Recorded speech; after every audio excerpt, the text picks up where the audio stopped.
আসলে বন্ধুরা, আপনারা যখন মক্কা শহরের মধ্যে ঢুকে ফেলবেন, আপনাদের কাছে এতটা শান্তি লাগবে এবং এতটা ভালো লাগবে চারদিকের পরিবেশ। বন্ধুরা, আপনারা এখান থেকে গোসল করে নিবেন, গোসল করে ইহরামের কাপড় পরে নিবেন। আসসালামু আলাইকুম ওয়া রাহমাতুল্লাহ। আমার প্রিয় বন্ধুরা, কেমন আছেন? আশা করি আপনারা সকলেই খুবই ভালো আছেন। আলহামদুলিল্লাহ, আপনাদের দোয়া ও ভালোবাসায় আমিও ভালো আছি। তো বন্ধুরা, আমি রান হচ্ছি আপনাদের সাথে সৌদি আরব রিয়াদ থেকে। তো আজকে রিয়াদ থেকে উমরা করার উদ্দেশ্যে রওনা হব। তো সবাই আমার জন্য দোয়া করবেন এবং আমার এই পুরো ব্লগটি জুড়ে আমাদের সাথেই থাকবেন। আসলে বন্ধুরা, আপনারা যে জায়গা থেকে আসুন না কেন, যেখান থেকেই আসুন না কেন, আপনাদেরকে এরকম জায়গা থেকে থামাবে যেখানে দোকানপাট আছে, হেরামের কাপড় বিক্রি হয়। তো আপনাদের গাড়িটা এখানে থামালে আপনারা এখান থেকে হেরামের কাপড় কিনে নেবেন। তারপর বন্ধুরা, আপনারা গোসল করে হেরামের কাপড় পরার জন্য এরকম একটি জায়গা নিয়ে আসবে। তো আমি অলরেডি গোসল করে ফেলেছি। যখন আপনারা এহরামের কাপড় পরতে পারবেন না, গোসল করার পর এটা ধরে কোনো রকমভাবে বাইর হবেন ওয়াশরুম থেকে। তারপরে আমাদের বাংলাদেশি ভাইয়েরও আছে, শ্রীলঙ্কান ভাই, ইন্ডিয়ান ভাই আছে অনেক, যারা এখানে ক্লিনারের দায়িত্বে থাকে। তারা সব সময় রেডি থাকে যারা কাপড় পরতে পারে না তাদেরকে পরিয়ে দেওয়ার জন্য। তো আপনি তাদেরকে বলবেন এবং তার বিনিময়ে কিছু টাকা দিয়ে দিবেন তাদেরকে। তাদের মনটাও খুশি হয়ে যাবে। না দিলেও তারা কিছু বলবে না, কিন্তু কিছু টাকা দিয়ে দিবেন, তাদের মনটা খুশি হবে, যেহেতু আপনি ওমরার উদ্দেশ্যে যাবেন। তো বন্ধুরা, আপনারা এখান থেকে গোসল করে নেবেন, গোসল করে এহরামের কাপড় পরে নেবেন। এতটুকু আপনাদের দায়িত্ব। ওই যে এখানে ছোট ছোট লোকগুলো দেখা যাচ্ছে সবুজ পোশাক পরে রয়েছে, হেরাই আপনাদেরকে পরিয়ে দিবে এহরামের কাপড়, যদি আপনি পরতে না পারেন। তারপর বন্ধুরা, আপনারা এখান থেকে এহরামের কাপড় পরে ওমরার নিয়ত করে ফেলবেন এবং এখান থেকে আপনি পড়তে পড়তে যাবেন, লাব্বাইক আল্লাহুম্মা লাব্বাইক, লাব্বাইক লা শারীকা লাকা লাব্বাইক, ইন্নাল হামদা ওয়ান নি'মাতা লাকা ওয়াল মুলক, লা শারীকা লাক। আসলে বন্ধুরা, আপনারা যখন মক্কা শহরের মধ্যে ঢুকে ফেলবেন, আপনাদের কাছে এতটা শান্তি লাগবে এবং এতটা ভালো লাগবে চারদিকের পরিবেশ, আপনাদেরকে আমি বলে বোঝাতে পারবো না। আপনারা যারা প্রথমবার মতো যাবেন তারাই একমাত্র বুঝতে পারবেন। দেখেন চারদিকে কতটা সৌন্দর্য এবং বিশাল বিশাল বড় বড় অনেক পাহাড় আছে। মক্কা যাওয়ার আগ পর্যন্ত খালি বড় বড় পাহাড় আর মরুভূমি আপনাদের চোখে পড়বে। বিশাল বিশাল পাহাড় আপনাদের চোখে পড়বে। চারদিকে যেদিকে তাকাবেন বড় বড় পাহাড় দেখতে পারবেন। তো বন্ধুরা দেখেন, আমরা প্রায় কাছাকাছি চলে এসেছি। এখানে দেখেন পাহাড়ের উপর দিয়ে একটু করে কাবা শরীফের সাথে যে ক্লক টাওয়ারটি আছে এটি দেখা যাচ্ছে। এই যে দেখেন, আমি জুম করে একটু যদি আপনাদেরকে দেখাই, এই যে দেখেন। তারপরে বন্ধুরা, আপনাদেরকে একটি রুমে উঠাবে। তো আমাকে এই রুমটি দিয়েছে, দেখেন। এই রুমের মধ্যে এসে আপনি কিছুক্ষণ রেস্ট নেবেন, বসে থাকবেন।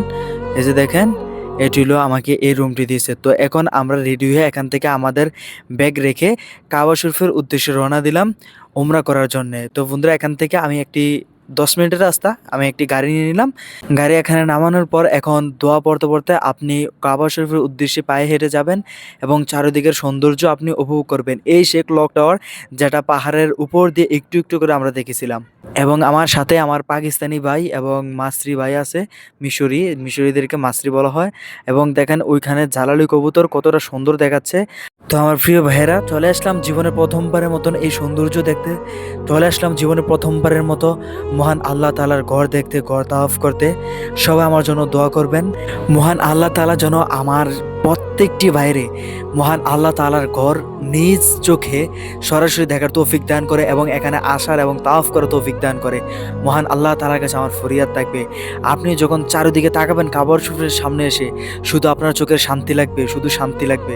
হে আল্লাহ, তো আমার প্রত্যেকটি বাইরে কাবা শরীফ নিজ চোখে দেখার তৌফিক দান করে দিও। প্রত্যেকটি বাইরে উমরা করার তৌফিক দান করিও। হে আল্লাহ, তুমি আমার প্রত্যেকটি ভাইয়ের মনের আশা, নেক আশাগুলা পূরণ করে দিও। তো আমি তাওয়াফ শেষে একটু ভিতরের দিকে চলে এসেছিলাম। তারপর দেখি হঠাৎ করে জোহরে আজান দিচ্ছে। মক্কার আজান, কাবা শরীফের আজান যখন নিজের কানে শুনি সরাসরি, তাও সামনাসামনি, ভাই আমি আপনাদেরকে অনুভূতিটা বলে বোঝাতে পারবো না। আপনারা যারা আসবেন তারাই একমাত্র বুঝতে পারবেন। তো সবারই একটা স্বপ্ন থাকে যে মহান আল্লাহ তাআলার ঘরটি তার নিজের চোখে দেখবে, তাওয়াফ করবে। মহান আল্লাহ তাআলার কাছে দোয়া করি সবাই যেন এখানে আসতে পারে। তো বন্ধুরা, এটা যে দেখতে পাচ্ছেন, এটা হলো একটি পাহাড়, সাফা পাহাড়।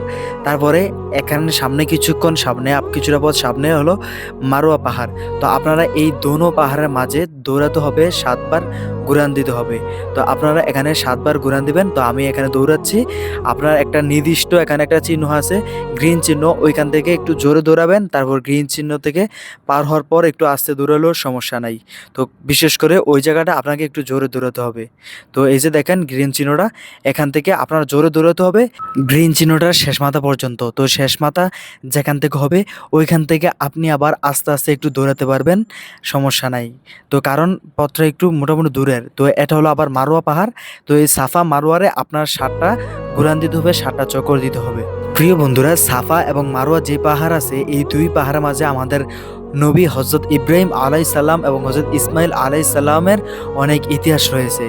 এখানে দেখেন বাইরে থেকে ভিউটা কতটা সুন্দর, এবং দেখেন মাশাআল্লাহ চারিদিকে কতটা সুন্দর।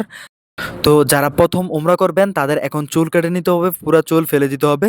তো আমি আমার চুল এখন ফেলে দেব, তারপর আমি চুল ফেলে দিয়ে মদিনার উদ্দেশ্যে রওনা দিব। তো আমার আজকের এই ভিডিওটি অনেক লম্বা হয়ে যাবে, এই কারণে আজকের এই ভিডিওটি এখানেই শেষ করলাম। সবাই আমার জন্য দোয়া করবেন, আপনাদের সকলের জন্য দোয়া রইল। মহান আল্লাহ তাআলা যেন আপনাদের মনে নেক আশাগুলো পূরণ করে। তো বন্ধুরা, আজকের মতো এখানে বিদায় নিচ্ছি। সবাই আমার জন্য দোয়া করবেন। আল্লাহ হাফেজ।